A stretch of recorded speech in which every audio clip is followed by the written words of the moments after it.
When you think of a gladiator, who comes to mind? Is it Spartacus, the real-life slave who shook the foundations of Rome? Or is it Maximus, the fictional general from the epic movie Gladiator? Both are icons of rebellion, warriors who defied an empire. But one is history and the other is pure Hollywood. Today, we're separating fact from fiction. Let's start with Spartacus, the real rebel. Born a Thracian soldier, he was captured and forced into slavery, destined to die in the arena. But Spartacus had other plans. In 73 BC, he and about 70 other gladiators broke out of their training school. This wasn't just an escape. It was the spark that ignited a revolution. His desperate bid for freedom turned into a massive uprising. His army grew to an astonishing 70,000 people, a mix of slaves, deserters, and poor farmers, all united against Rome. For nearly 2 years, Spartacus outsmarted and outfought the most powerful military in the world. He wasn't just a brute, he was a brilliant strategist, defeating trained Roman legions time and again. But even legends can fall.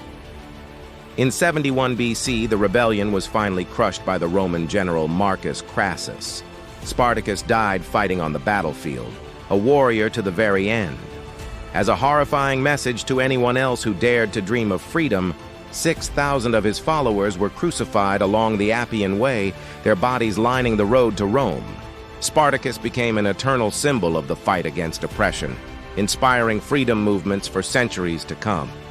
Now, let's fast forward to Hollywood and meet Maximus Decimus Meridius. Portrayed by Russell Crowe in the 2000 blockbuster Gladiator, Maximus is a decorated Roman general loyal to his emperor. But he's betrayed by the emperor's jealous son, Commodus, who murders his family and sells him into slavery. As a gladiator, Maximus fights his way up from the provincial arenas to the Colosseum itself, seeking one thing: revenge. His story is powerful, emotional, and packed with thrilling action. But here's the big reveal: Maximus never existed. He's a fictional character, a composite inspired by several historical figures and classic storytelling tropes. He embodies the loyal general, the betrayed hero, and the gladiator who wins the hearts of the people.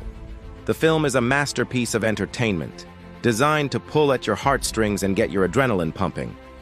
But it's not a history lesson. It's a myth crafted for the silver screen. So where exactly does Hollywood get it wrong? Let's break it down. First, the Gladiator games. Gladiator shows us epic one-on-one duels to the death. In reality, the contests were brutal, yes, but they were also highly regulated events with referees, specific rules, and different classes of fighters. Not every fight ended in death.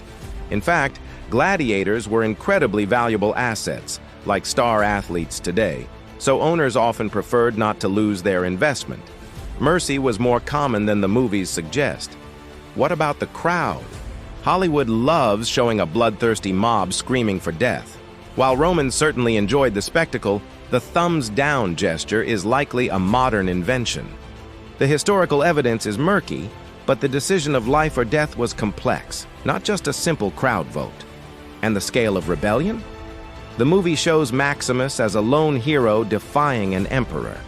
But Spartacus's revolt was a real, massive war that terrified the Roman Republic. The sheer horror of 6,000 crucifixions along a major road is a brutal reality that no movie has truly captured. It shows just how threatened Rome felt. Finally, the hero's end. Maximus achieves his revenge, kills the emperor in the arena, and dies a martyr, restoring honor to Rome. It's a deeply satisfying cinematic ending. Spartacus's end was far grittier. He died in the chaos of battle, his body never definitively identified, leading his army until his last breath. One is a myth that gives us closure, the other is a harsh historical fact. So why do these stories, one real and one fake, captivate us so much? Because both Spartacus and Maximus tap into something universal: the human spirit's desire for freedom, dignity, and justice. They represent the timeless struggle of the individual against a corrupt and powerful system. Spartacus gave history its most famous slave rebellion. Maximus gave Hollywood one of its greatest cinematic heroes. Together, they proved that while history is often harsher and more complex than movies, the spirit of defiance is a story we'll never stop telling. So who is the greater hero in your eyes? The real slave who defied an empire, or the fictional general who conquered the box office? Let me know your thoughts in the comments below. Thanks for watching, and if you enjoyed this journey into history and Hollywood, don't forget to like and subscribe for more.